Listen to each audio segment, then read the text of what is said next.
On a freezing winter night, a black waitress noticed two little kids shivering outside her cafe. She took off her own warm coat and wrapped it around them. She didn't know those children belonged to the most feared Korean mafia boss. The January wind cut through downtown Los Angeles like a blade, turning the 3 a.m. streets into a frozen wasteland that had no business existing in Southern California. Nancy Wright pulled her coat tighter as she wiped down the last table at Rosie's all-night diner, her shift finally ending after 16 hours on her feet. Her ankles screamed. Her lower back felt like someone had taken a hammer to it. But the tips had been good tonight. 287, enough to cover half her mother's medication this month. Through the diner's frost-covered windows, she could see the bus stop across the street, empty except for two small figures huddled together on the bench. Children? Nancy's hand froze mid-wipe. What the hell were kids doing out here at 3 a.m. in weather cold enough to see her breath inside the diner? "Nancy, you're cut!" Her manager Rico called from the kitchen. "Get out of here before I have to pay you overtime." Yeah, Nancy muttered, but her eyes stayed fixed on those two small shapes. They were pressed together like they were trying to become one person, sharing warmth. One of them, the smaller one, was shaking so hard Nancy could see it from across the street. She should mind her business. Should catch her bus, go home to her studio apartment, collapse into bed. She had another double shift starting in 9 hours. But Nancy's mother had raised her with rules, and rule number 1 was, you don't walk past a child who needs help. Ever. "Shit," Nancy whispered, pulling on her coat. The thick wool one she'd saved for 3 months to buy. The one that actually kept out the California cold that everyone claimed didn't exist. She grabbed the 2 chocolate croissants that hadn't sold. Leftovers Rico let the staff take home, and pushed out into the night. The cold hit her like a physical blow. Jesus Christ, it had to be in the 30s.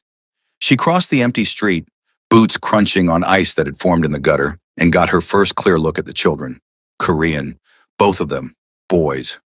One looked maybe 7, with serious dark eyes and his arm wrapped protectively around the smaller one, who couldn't be more than 5. They wore expensive-looking clothes, designer jackets that probably cost more than Nancy made in a month. But they were soaked through like they'd been caught in the earlier rain and never dried. The smaller boy's lips had a blue tinge that made Nancy's heart clench. "Hey, sweethearts," Nancy said softly, crouching down to their level. The older boy's arm tightened around his brother, his eyes going wary, protective. "It's okay. I'm not going to hurt you. I work right there." She pointed to the diner. "Are you lost? Where are your parents?" The older boy said something in Korean, his voice small and scared. The little one just buried his face in his brother's shoulder, shivering so hard his teeth chattered audibly. "Okay, baby. Okay," Nancy murmured. She didn't speak Korean, but fear was universal. These kids were terrified. "Let's get you warm, yeah?" She started to unbutton her coat, and the older boy's eyes widened. He shook his head frantically, saying something rapid in Korean that Nancy couldn't understand but whose meaning was clear. "No, we can't take that." "Sweetheart, you're freezing," Nancy said gently. "Both of you are. I've got a sweater on, see? I'll be fine. But your brother..." She looked at the smaller boy, at the blue-tinged lips and the violent shivering. "He needs to get warm. Please, let me help." The older boy hesitated, torn between pride and fear and the undeniable reality that his brother was in trouble. Finally, he nodded, just barely. Nancy wrapped her coat around both of them, the thick wool swallowing their small bodies. The smaller boy made a small sound of relief as the warmth hit him. "There we go," Nancy said, pulling out the croissants. "You hungry?" The older boy took them with trembling hands, immediately breaking off pieces and feeding them to his brother first, making sure the little one ate before taking a bite himself. He watched Nancy with those serious, too old eyes. "What are your names?" "Lee," the older boy said carefully, his English heavily accented. "My brother is Kim. We are waiting for our father." "At 3 a.m.? Nancy tried to keep the judgment out of her voice. "How long have you been waiting, Lee?" He looked down. Since the sun went away. Since sunset. These babies had been out here for maybe 8 hours, in the freezing cold, soaking wet. Nancy felt rage building in her chest, at whatever parent could leave their children like this, at a world where this could happen, at her own helplessness in the face of it. "Okay," she said, making a decision. "Okay, Lee, here's what we're going to do. We're going to go inside the diner where it's warm, and we're going to call someone to help find your dad." Does he have a phone? Yes, but Lee's face crumpled slightly. He said to wait here. He said he would come back. If we leave, he won't find us. The loyalty in his voice broke Nancy's heart. This little boy, freezing and scared, still trying to follow his father's instructions, still believing Dad would come back. Your dad would want you to be safe and warm, Nancy said firmly. And I promise, I swear to you, Lee, we'll make sure he knows where you are. But we can't stay out here. Kim needs to warm up.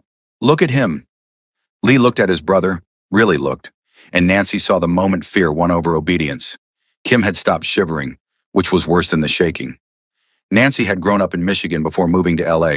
She knew that when you stopped shivering in the cold, you were in serious trouble. Okay, Lee whispered. Okay, we go. Nancy scooped up Kim. The little boy was light as a bird, worryingly so, and took Lee's hand. They crossed back to the diner, and Nancy pushed through the door to find Rico about to lock up. Nancy, what the? Rico stopped, taking in the scene. Nancy in just her sweater, shaking from cold. The two small Korean children, one barely conscious in her arms. Jesus Christ. Call 911, Nancy said. This one's hypothermic, and we need to find their father. Name's Lee. What's your last name? Park, the boy said quietly. Park Lee. My brother is Park Kim. Our father is Park Hae-jun. The name meant nothing to Nancy, but Rico's face went pale. Park Hae-jun. Are you sure, kid? Yes, Lee said, confusion crossing his features. You know my father? Rico met Nancy's eyes over the children's heads, and something in his expression sent ice down her spine. Nancy, outside, now. I'm not leaving them. Maria, Rico called to the overnight cook. Get these kids some hot chocolate, warm blankets from the back. Now. Then he grabbed Nancy's arm and pulled her toward the door. You too. We need to talk.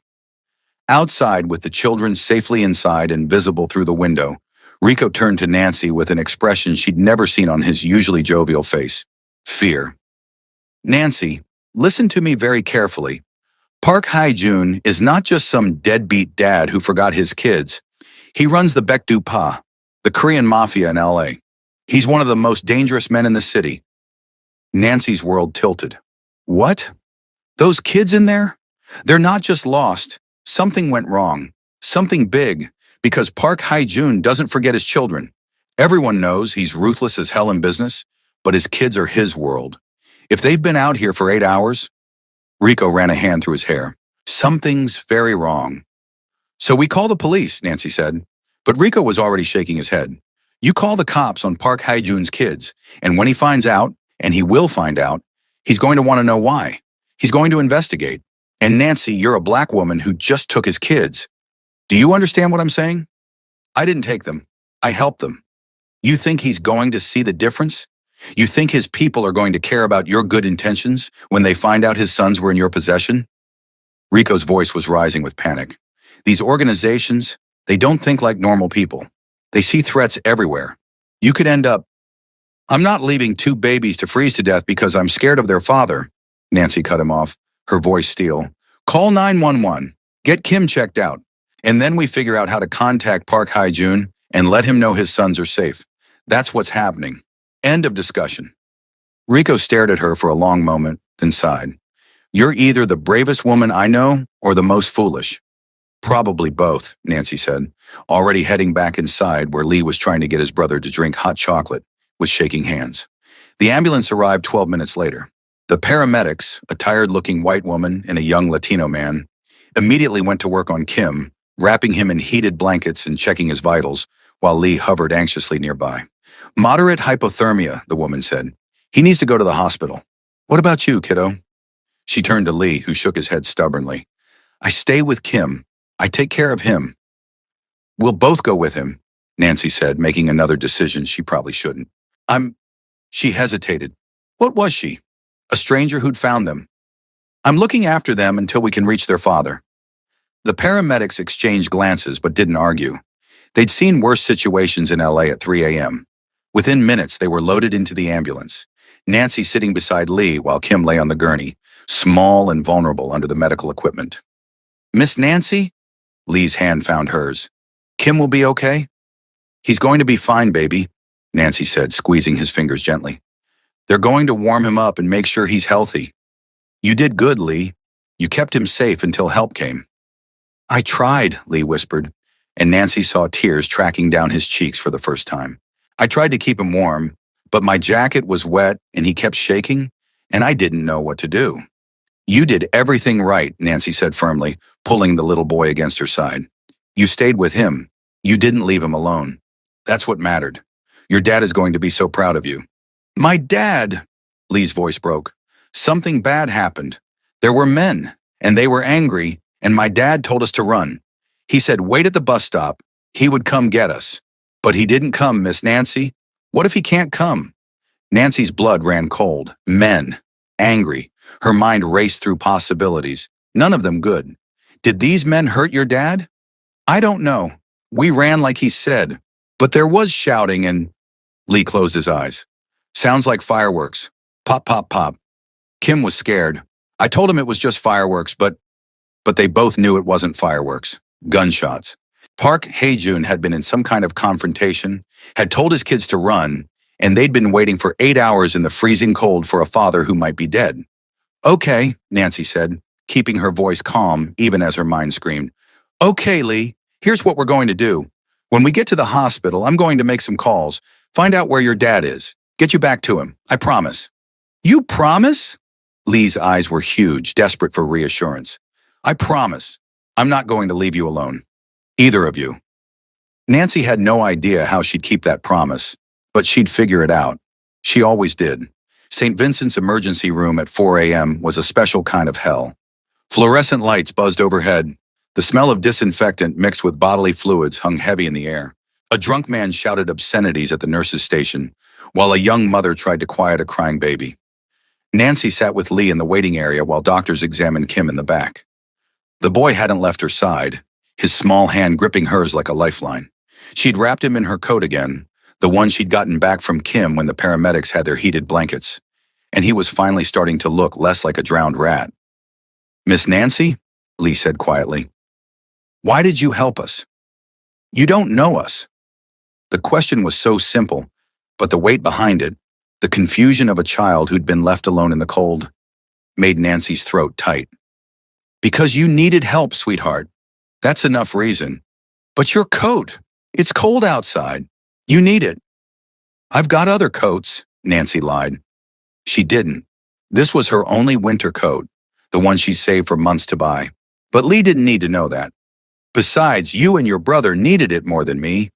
My father says… Lee paused, choosing his words carefully. My father says not many people help without wanting something back. That the world is transactional, Nancy supplied. Yes, that word. He says everyone wants something. Your father might be right about a lot of the world, Nancy said carefully, not wanting to contradict, but also wanting this little boy to know different was possible. But not everyone. Some people help because it's the right thing to do, because they were raised to look out for others, because they remember what it's like to need help and not get it. Lee looked up at her with those two old eyes. You needed help once, and no one came. Nancy thought about her father leaving when she was 8, about being evicted from 3 apartments before she was 12, about watching her mother work herself sick trying to keep them fed, about the time she'd gotten jumped walking home from school and a dozen people had walked past without stopping. Yeah, baby, she said softly. I've needed help, so when I see someone else who needs it, I remember how that feels, and I help if I can. You're a good person, Miss Nancy.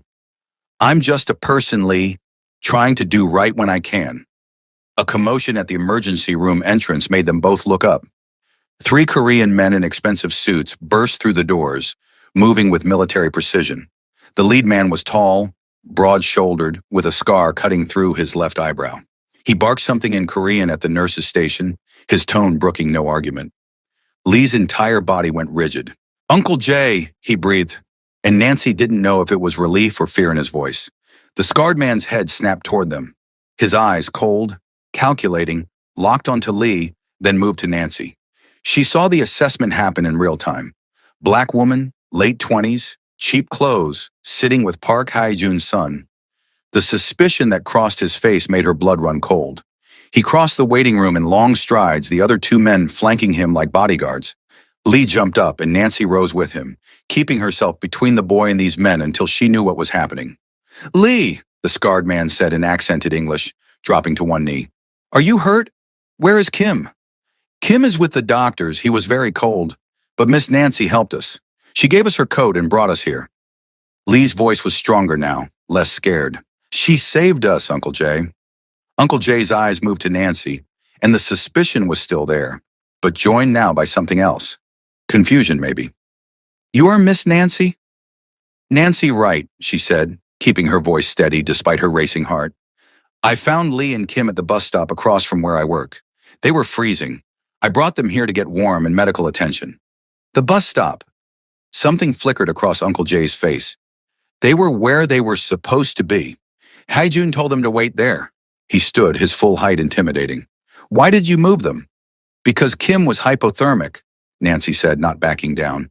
He'd stopped shivering. His lips were blue. Another hour out there, and you would have been identifying his body instead of picking him up from the hospital. The bluntness made Uncle Jay blink. One of the other men said something sharp in Korean, but Uncle Jay held up a hand, silencing him. You are very bold, Miss Wright, speaking to me this way. I don't know who you are, Nancy lied smoothly. I just know that 2 little boys needed help, and I gave it. If that's a problem for you, that's your issue, not mine. Uncle Jay, Lee interjected, tugging on the man's suit jacket. Please, Miss Nancy is nice. She took care of us. Don't be mean to her. Something in Uncle Jay's expression softened, just slightly. He looked down at Lee, then back at Nancy. Haejun will want to speak with you, to thank you for protecting his sons. Is he? Nancy hesitated, then decided Lee had a right to know. Is their father alive? Lee said there was trouble, that he heard gunshots. Uncle Jay's jaw tightened.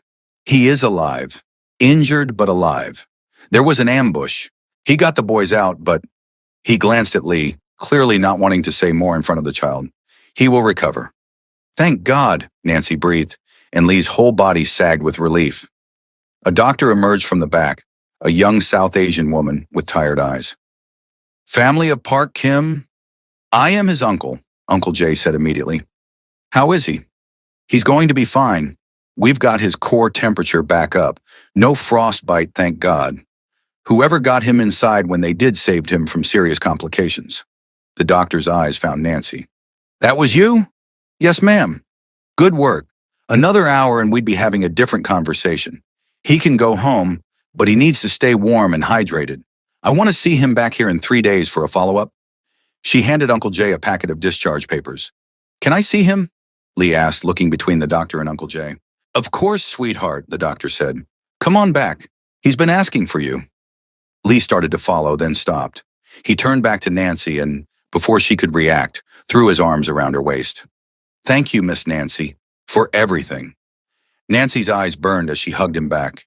You're welcome, baby. You take care of your brother, okay? I will. Lee pulled back, grabbed her hand, and looked up at Uncle Jay. Miss Nancy has to come too. Kim will want to thank her. Uncle Jay looked like he wanted to argue, but Lee's expression was stubborn. Very well, Miss Wright, if you would accompany us. They moved through the emergency room corridors, the 2 other men staying close. Nancy felt hyper-aware of everything. The weight of their attention, the way other people moved out of their path, the quiet menace these men carried like cologne. Kim was in a small room, propped up in a hospital bed that made him look even tinier. His color was better, no more blue tinge to his lips, but he looked exhausted. When he saw Lee, his face lit up. Hyung! He reached out, and Lee rushed forward, climbing carefully onto the bed to hug his brother. They spoke rapidly in Korean, Kim's voice still weak but animated. Then Kim looked past Lee and saw Nancy. His eyes widened, and he said something in Korean, pointing at her. Lee nodded, speaking in their language, and Kim's face transformed with joy. He says you're the nice lady with the warm coat, Uncle Jay translated, something softer in his voice. He says you're beautiful like a princess, and you saved him when he was scared. Nancy's throat went tight. Tell him he's very brave, and I'm glad he's feeling better. Uncle Jay translated, and Kim beamed. Then the little boy looked at her coat, the one still wrapped around Lee, and his expression fell. He said something that sounded distressed. He's worried you're cold without your coat, Uncle Jay said.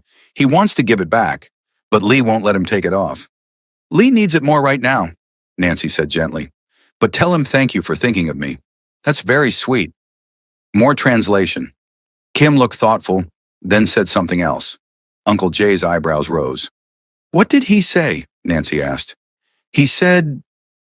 Uncle Jay paused, something almost like amusement crossing his face. He said when his father comes, he will buy you 10 coats, 100 coats, all the coats in the world, because you gave yours to strangers, and that makes you a hero. Nancy laughed, the sound startling in the sterile hospital room. Tell him 1 coat is plenty, and I don't need payment. I'm just happy he's safe. But as Uncle Jay translated, Nancy saw something shift in his expression. Respect, maybe, or reassessment, like he was realizing she wasn't what he'd first assumed. Miss Wright, he said after a moment, I apologize for my suspicion earlier. In our world, kindness is rare. Usually when someone helps, they want something in return. But I see now that you are simply a good person who helped children in need. I appreciate that, Nancy said, and I understand being protective. Those boys are lucky to have people who care about them so much. They are Heijun's entire world, Uncle Jay said quietly. Their mother died 3 years ago. Cancer. Since then, he has lived only for them. Worked to build something better, to give them a future away from... He stopped, remembering he was talking to a stranger. Away from the life he's in, Nancy finished for him. I get it. Look, I don't know what happened tonight, and honestly, I don't need to know. I just wanted to make sure Lee and Kim were safe. That's it. They can have my coat back when Lee's ready, and I'll be on my way. No, Uncle Jay said firmly. Heijun will want to thank you himself, and he will want to replace your coat at minimum. Please, Miss Wright, allow us this courtesy. You have done our family a great service. Nancy wanted to argue, wanted to just disappear back into her ordinary life. But Lee and Kim were both looking at her with such hope, such trust, that she couldn't say no. Okay, she said finally, but I need to call my job. I'm supposed to be back in 5 hours. We will handle it, Uncle Jay said. Which diner do you work at? Rosie's all night on 7th and Broadway. Uncle Jay said something in Korean to one of his men, who immediately pulled out his phone. Consider it handled. Your shift will be covered with pay. You can't just... Miss Wright, you saved Park Hae-jun's sons. There is very little we cannot do for you now. The words weren't a boast, just a statement of fact. Please, sit, rest. The boys enjoy your company, and Hae-jun should be out of surgery soon. Surgery? Nancy's stomach dropped. I thought you said he was okay. He will be, Uncle Jay said, but he took 3 bullets protecting his sons. He needs time to heal. Nancy ended up spending the next 4 hours in that hospital room, watching over Lee and Kim while they drifted in and out of sleep. Uncle Jay and his men rotated shifts in the hallway, always one of them visible through the door window.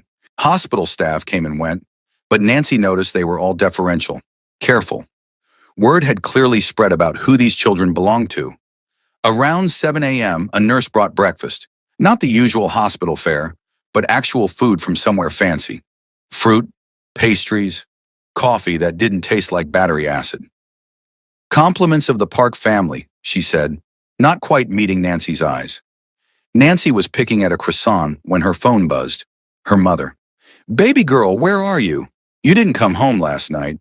I'm fine, Mama. Just something came up at work. I'm helping out with a situation. What kind of situation? Nancy Gabriel Wright, you better not be in trouble. I'm not in trouble. I helped some kids who were in a bad spot, and now I'm making sure they're okay. That's all. You and your soft heart, her mother sighed, always picking up strays. You remember what I told you about. Taking care of others, but not forgetting to take care of myself. I know, Mama. I'm fine, I promise.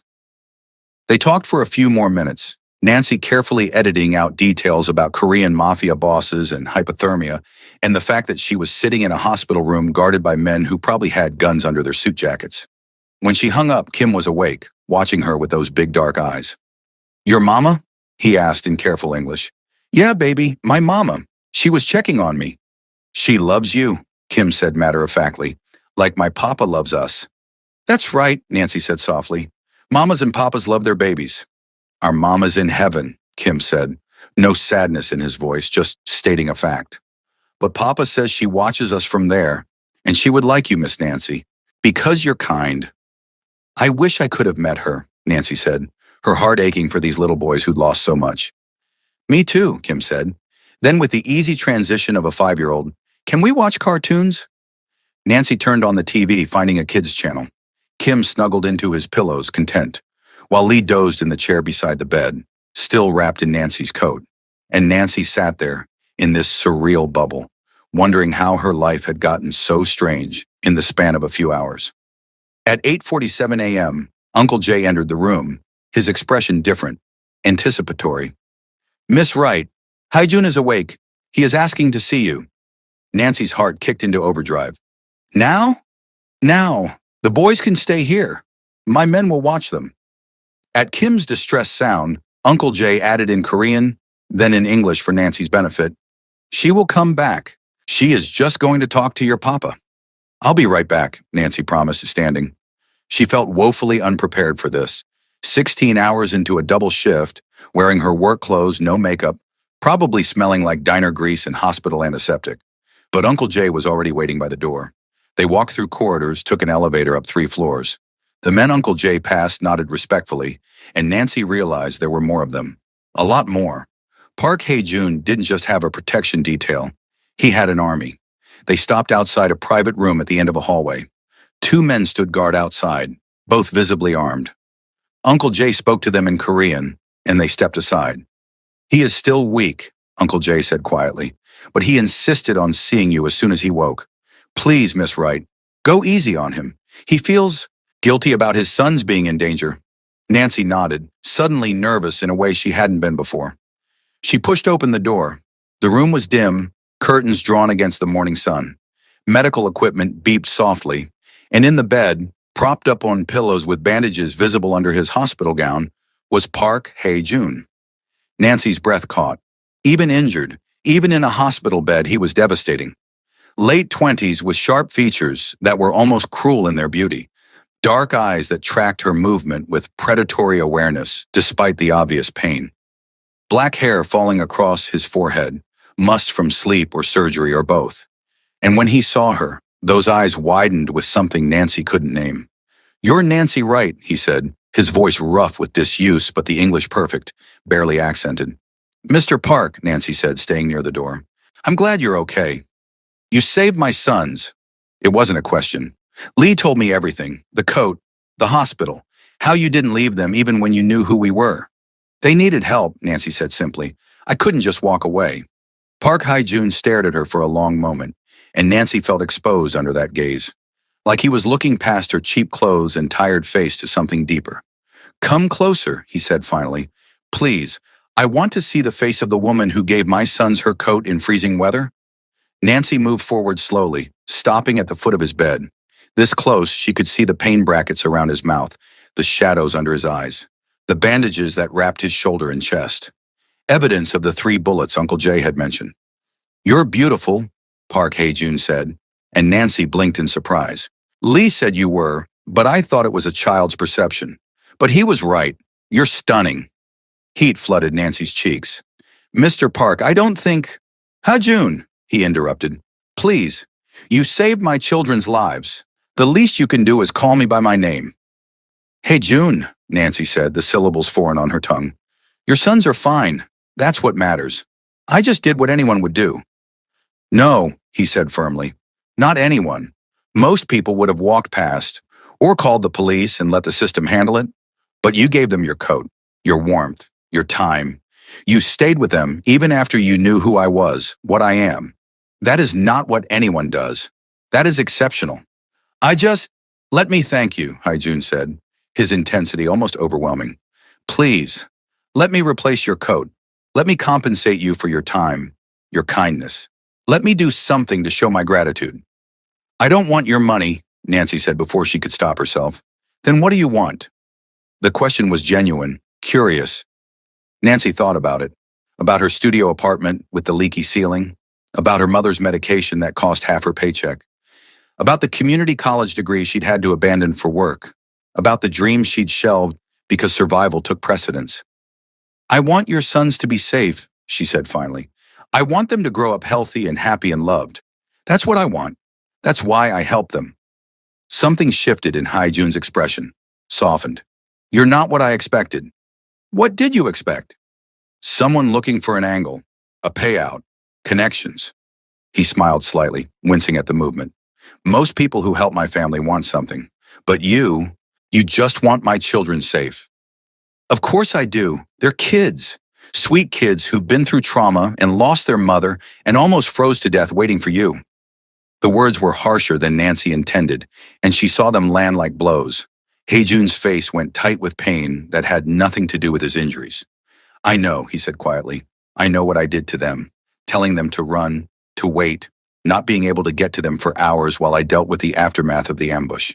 They could have died because of my choices, because of my life. But they didn't, Nancy said, and despite herself, she moved closer. They didn't die. They're fine. A little traumatized maybe, but physically okay, and they love you, Haijun. Lee was terrified something had happened to you. Kim kept asking when his papa would come. They weren't angry or scared of you. They just wanted you back. Heijun closed his eyes and Nancy saw moisture gather at the corners. I don't deserve them. Maybe not, Nancy said bluntly, but you have them, and now you need to do better, be better.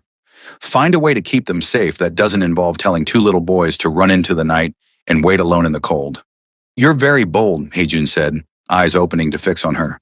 Speaking to me like this. Most people are afraid. Should I be afraid? No. The answer was immediate, certain. Never. You saved my sons. You are under my protection now, whether you want it or not. No one will touch you. No one will threaten you. You have my word. I don't need protection, Nancy started, but Haijun was shaking his head. Yes, you do. My enemies saw what happened last night. They know my sons were vulnerable, and they'll want to know who helped them, who I'm grateful to. That makes you a target, Nancy. I'm sorry, but that's the reality. Ice flooded Nancy's veins. Are you saying I'm in danger? Because I helped two kids? I'm saying I won't let anything happen to you, Heijun said firmly. You'll have protection, security, anything you need to stay safe. I can't afford... It's not a negotiation. It's done. My men are already positioned. At Nancy's alarmed expression, he added, discreetly, you won't even notice them, but they'll be there. Please, Nancy, let me do this. Let me protect the woman who protected my children. Nancy wanted to argue, wanted to say no, but she'd grown up in LA. She knew how these things worked. If Park Hae-jun said she was a target, she probably was. And as much as she hated the idea of needing protection, she hated the idea of ending up dead even more. Okay, she said finally, but nothing invasive. I have a life, a job. I can't have bodyguards following me around the diner. They'll be subtle, Hae-jun promised, then changing the subject. Tell me about yourself. Who is Nancy Wright when she's not saving children? Nobody special, Nancy said. I work at a diner. I take care of my mom. I exist. I don't believe that. Nobody who does what you did is nobody special. He shifted in the bed, wincing. Family. Just me and my mom. My dad left when I was 8. It's been us against the world since then. Your mother raised you well. She did her best, worked 3 jobs to keep us fed and housed, taught me to look out for people who need help, to never walk past someone in trouble. Nancy smiled slightly. That's why I couldn't leave Lee and Kim. My mama would have killed me if I had.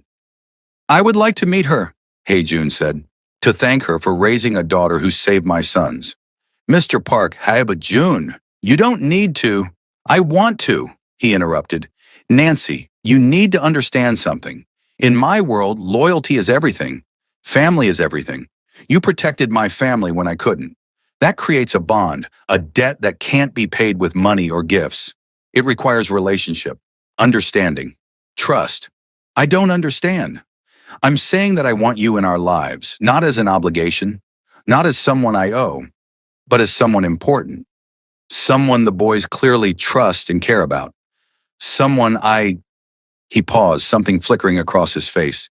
Someone I want to know better. Nancy's heart kicked into overdrive. You don't even know me. I know you gave freezing children your only coat. I know you stayed with them when you could have walked away. I know you're brave enough to lecture me about my parenting while I'm lying in a hospital bed with 3 bullet wounds. That's enough to know I want more. This is crazy, Nancy whispered. My life is crazy, Hae-jun said. But it's my life, and I'm inviting you into it. If you want. No pressure, no obligations. Just Possibility. Before Nancy could respond, the door burst open. Lee and Kim rushed in, Uncle Jay right behind them looking apologetic. I told them to wait, but they insisted. Papa! Kim launched himself at the bed, and Haijun caught him despite the obvious pain it caused. Lee was more careful, climbing up to sit beside his father. My boys, Haijun murmured in Korean, pulling them close. Nancy saw tears on his face now, unashamed. My brave, strong boys. I'm so sorry. So sorry I left you alone. Miss Nancy found us, Kim said in English, clearly wanting her to understand. She gave us her coat and food and made us warm. Papa, she's a hero like in my movies. She is, Haejun agreed, his eyes finding Nancy over his sons' heads. A true hero. Nancy felt tears prick her own eyes at the scene. This dangerous man holding his children like they were the most precious things in the world. These little boys who'd been through so much still full of love and trust. I should go, Nancy said quietly. Let you have time with your sons. No, both boys protested simultaneously. Kim reached out and Nancy found herself pulled into the strange family tableau, sitting on the edge of the hospital bed with Lee's hand in hers. Stay, Haejun said softly. Please, just a little longer. The boys want you here. And he paused, vulnerability crossing his features. So do I. So Nancy stayed. She sat on that hospital bed and listened to Lee and Kim tell their father about the bus stop and the cold and the nice lady who'd helped them. She watched Haejun's face cycle through emotions. Guilt, relief, gratitude, and something else she couldn't name when he looked at her. And somewhere in that sterile hospital room, with two little boys and their criminal father and guards outside the door, Nancy felt something shift in her world, felt the careful walls she'd built around her heart start to crack. This was dangerous. These people were dangerous. But when Kim fell asleep against her side and Lee held her hand while talking to his father, when Haejun smiled at her over his sons' heads with something warm and wondering in his eyes, Nancy couldn't bring herself to care about danger. For the first time in longer than she could remember, she felt like she belonged somewhere, with someone. And that feeling, terrifying as it was, felt like coming home. 2 weeks passed. Nancy went back to her life, or tried to, but everything had changed. True to his word, Haejun had assigned discreet security. She never saw them, but she felt their presence. The drunk who used to harass her on her walk home suddenly disappeared. The group of men who'd catcalled her every night at the bus stop stopped showing up. Her neighborhood, rough on the best days, felt somehow safer. The coat appeared 3 days after the hospital. Not one coat, 10, delivered to her apartment by a polite young Korean man who bowed and disappeared before she could protest. Wool, cashmere, down-filled parkas. Every coat beautiful and expensive and completely inappropriate for LA's mild winters, except for maybe 2 weeks a year. The note was handwritten in elegant script. You gave us your only coat. Please accept these with our gratitude. The boys insist you have options. HJ. Then the flowers started. Every 3 days, a new arrangement at the diner. Nothing ostentatious, nothing that screamed mob money, just beautiful, thoughtful bouquets with notes in that same elegant handwriting. The boys ask about you daily. They miss their hero. Kim drew you a picture. Lee insists I'm not doing enough to thank you. They're right. I'm healing slowly. The doctors say I can leave the hospital next week. The boys have planned a celebration. They hope you'll attend. Nancy tried to keep her distance, tried to treat this like what it should be, a good deed done, gratitude expressed, everyone moving on with their lives. But her treacherous heart had other ideas. She thought about Haejun constantly, about the way he looked at her in that hospital room, about his voice saying, I want to know you better, about the vulnerability in his eyes when he'd held his sons and cried. Her co-workers noticed the changes, the flowers, the way certain rough customers suddenly stopped coming in, the expensive car that sometimes idled across the street during her shifts. Nancy's got a sugar daddy, one of the other waitresses, Jennifer, sing-songed one night. I do not, Nancy shot back, but her cheeks burned. Then what do you call sending flowers and paying for private security? Rico asked, leaning against the counter. Because that's what's happening, isn't it? Park Hae-jun is courting you. He's grateful I helped his kids, that's all. Honey, Rico said gently, I've lived in this neighborhood my whole life. I know how these men operate. Gratitude is a fruit basket and a thank you card. What he's doing? That's interest. Real interest. And you need to decide how you feel about that. Nancy didn't know how she felt. Terrified. Intrigued. Drawn to Hai Jun in a way that made no logical sense. They'd barely spoken. He was a criminal. A single father. A man whose world was violence and danger. But he was also someone who loved his sons fiercely, who wrote thoughtful notes and remembered details, who'd looked at her like she was precious. And God help her, Nancy wanted more of that feeling. The decision was made for her on a rainy Tuesday night. Nancy was closing up the diner when the door chimed. She looked up, ready to say they were closed, and the words died in her throat. Park Hae-jun stood in the doorway, rain dripping from an expensive black coat. He looked better than he had in the hospital, color back in his face, moving without the careful stiffness of injury. But his eyes held the same intensity, the same heat that had made her heart race 2 weeks ago. "Nancy," he said, and just her name in his voice made her shiver. "I hope I'm not intruding." "We're closed," she managed, hating how breathless she sounded. "I know. I waited until you were done with your shift." He moved further into the diner, water pooling on the floor from his coat. "I wanted to see you, to talk, if you're willing." "About what?" "About why I can't stop thinking about you," Hae-jun said bluntly. "About why my sons ask about Miss Nancy every single day. About why I sent 10 coats when one would have sufficed. About why I'm standing in a diner at midnight in the rain when I should be home recovering." Nancy's heart hammered against her ribs. "Hae-jun, I'm not good at this," he said, moving closer. "Feelings, vulnerability. I've spent years building walls, protecting myself, focusing only on my sons and my business. But then you walked into my life, and suddenly those walls feel like prisons."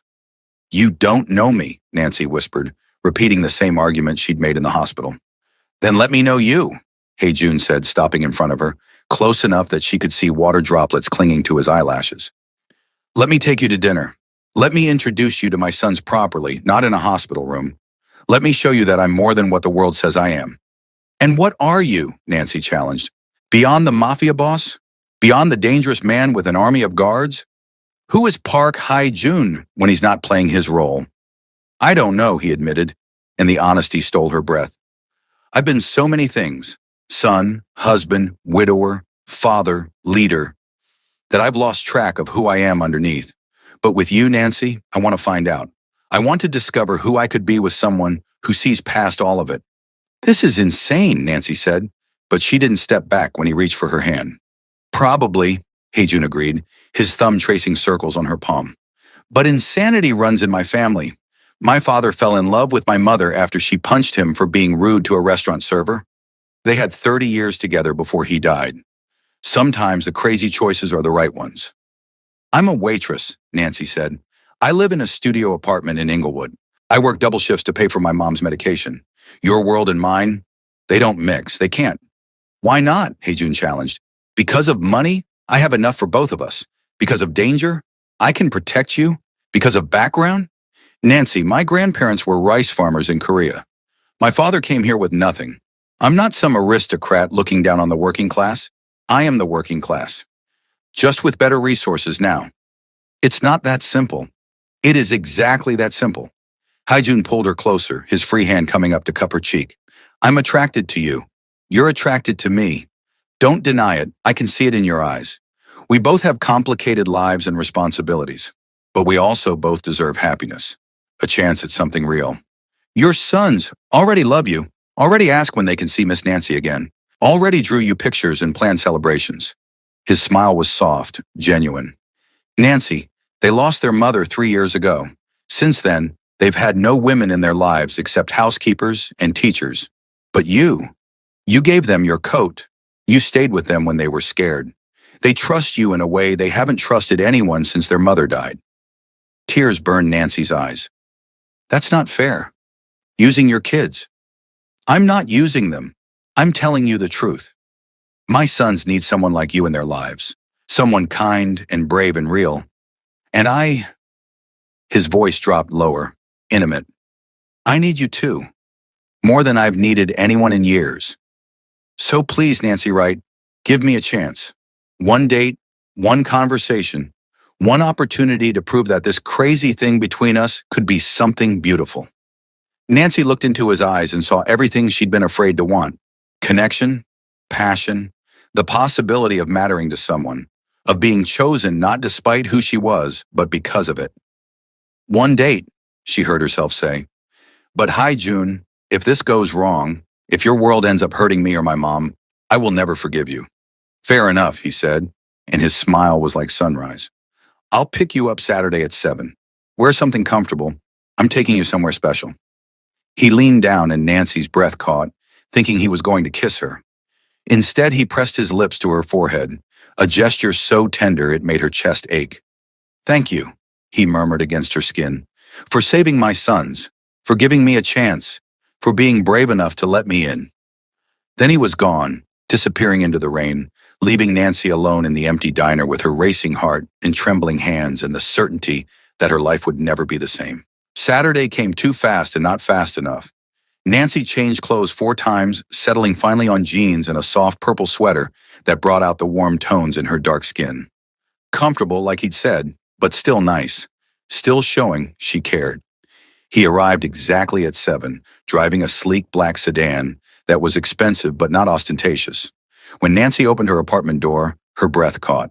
He wore dark jeans and a charcoal sweater, casual but devastating. His eyes swept over her, and heat flared in their depths. You're beautiful, he said simply. Are you ready? Where are we going? You'll see. He offered his hand and Nancy took it, letting him lead her down to the car. He opened her door, waited until she was settled, then went around to the driver's side. They drove through LA in comfortable silence, Nancy watching the city lights blur past. Finally, curiosity won. You're not going to tell me where we're going? We're almost there. Hi, June smiled slightly. Patience, Nancy. 10 minutes later, they pulled up to a modest house in Koreatown. Warm light spilled from the windows, and Nancy could see small figures moving inside. Is this my home? Hey, June confirmed. I wanted you to see where I live, where my sons live. The real me, not the myth. He turned to face her, suddenly vulnerable. And I wanted them to see you again. They've been asking for weeks. If you're not comfortable, I want to meet them, Nancy said, surprised by how much she meant it. Properly this time. The front door flew open before they were halfway up the walk. Lee and Kim came tumbling out, both boys shouting, Miss Nancy, and launching themselves at her. Nancy laughed, going to her knees to catch them both. Hi, babies, she said, hugging them close. I missed you too. We missed you so much, Lee said in careful English. We drew you pictures and made you cookies, and Papa said you were coming, but I didn't believe until I saw you. I'm here, Nancy said, touched by their enthusiasm. Show me these pictures? They dragged her inside, chattering in a mix of Korean and English. The house was warm and lived in, toys scattered across the floor, children's artwork on the walls. Nothing like Nancy had expected from a mob boss's home. This was a family space, filled with love and life. Dinner was Korean food, Haejun had cooked, which surprised her, and chaotic and perfect. The boys showed her their rooms, their favorite toys, the tree fort their father had built in the backyard. Haejun watched it all with soft eyes, occasionally translating when the boys got too excited and reverted fully to Korean. After dinner, after the boys were bathed and in pajamas, they insisted on a bedtime story. Miss Nancy has to read it, Kim declared. In English, so we practice. So Nancy found herself sitting on Kim's bed, Lee pressed against one side and Kim against the other, reading about brave knights and clever princesses. Haejun watched from the doorway, and when she looked up, the expression on his face stole her breath. Wonder, gratitude, and something deeper, hotter, that made her heart race. When the boys finally fell asleep, Nancy extracted herself carefully and followed Haejun downstairs. He led her to a living room with comfortable furniture and more evidence of children. Crayon drawings, scattered books, a Lego castle in the corner. Coffee? Wine? He offered. Wine sounds good. He poured 2 glasses of red, handed her one, and sat beside her on the couch. Not touching, but close enough that she felt his warmth. Thank you, he said quietly, for tonight, for being so good with them. They adore you, Nancy. I can see it. They're amazing kids, Nancy said honestly. You've done an incredible job with them, Haejun. Despite everything, they're happy and loving and kind. I try, but there are gaps I can't fill. Things they need that I don't know how to give. He turned to face her. Their mother was their whole world. When she died, it shattered them. Lee stopped talking for 3 months. Kim had nightmares every night for a year. I did my best, but you're one person, Nancy finished, and grief is hard. Yes. June's voice was rough. I've given them everything I can. Stability, love, security. But watching you with them tonight, seeing how they lit up, how comfortable they were. Nancy, you give them something I can't. Joy, ease, the feeling of being cared for by someone who doesn't have to love them, but chooses to. Hi, Joan. I'm not asking you to be their mother, he said quickly. I'm not asking for promises you're not ready to make. I'm just saying, you fit here, with us, in this space, and I want to explore what that means. Nancy set down her wine glass, heart pounding. I'm scared. Of what? Of how fast this is moving, of how much I already care about those boys upstairs, of how you make me feel things I swore I'd never feel again after. She stopped, the old pain surfacing. After what? June asked gently. Nancy took a breath. I was engaged once, 3 years ago, to a man I thought loved me. We planned a whole life together, house, kids, forever. And then 2 weeks before the wedding, I came home to find him in our bed with someone else, a white woman, blonde, skinny, everything I wasn't. Nancy, he said he'd been trying to love me, trying to see past my skin, my body, my cultural differences. But he couldn't. He wanted someone who'd fit better into his world, someone his family would accept, someone normal. The old wound still stung, even after years. So yeah, I'm scared, because you're looking at me like I matter, and last time someone did that, it destroyed me. June set down his own glass and took both her hands. That man was a fool and a coward, and nothing like me. Nancy, I'm not trying to fit you into my world. I'm trying to build a new world that has space for both of us. You, me, my sons, your mother, all of it. Together. It's too soon to talk like that. Maybe, but I've learned that life is short and unpredictable. I almost died 2 weeks ago. Left my sons orphaned. And all I could think, lying in that hospital bed, was that I'd wasted too much time being careful, being closed off. I don't want to waste more time, Nancy. I want to be honest about what I feel. And what do you feel? Nancy whispered. Like I've been waiting for you my whole life, without knowing it. June's hands tightened on hers. Like the universe sent you to save my son so I'd have the chance to meet you. Like every terrible thing that's happened led me here, to this moment, with you. That's crazy. Then be crazy with me. He echoed her own words from weeks ago. Give this a chance. Give us a chance. Let me show you that not all men are cowards, that some of us know precious when we find it and fight to keep it. Nancy looked into his eyes and saw her future, terrifying and beautiful and completely uncertain, but also full of possibility, of 2 little boys who needed love, of a man who'd looked past everything the world said mattered and seen her. Okay, she whispered. Okay, yes, let's try. Let's see where this goes. June's smile was like sunlight breaking through clouds. He pulled her close, and this time when he kissed her, it wasn't on the forehead. It was on her lips, soft and searching and full of promise. And Nancy kissed him back, giving herself permission to hope, to believe, to let herself fall for this impossible man with his tragic past and dangerous present, and the 2 little boys sleeping upstairs who'd already stolen her heart. Outside, rain began to fall, but inside June's home, wrapped in his arms with the memory of Lee and Kim's laughter still echoing, Nancy felt warm for the first time in years. The black waitress who'd given her coat to freezing children had found something she hadn't even known she was looking for. A family. Broken and complicated and absolutely perfect. And for the first time since her ex-fiancé had shattered her faith in love, Nancy let herself believe in happily ever after. Not the fairy tale kind, but the real kind, built on sacrifice and trust, and choosing each other every single day. The kind worth every risk.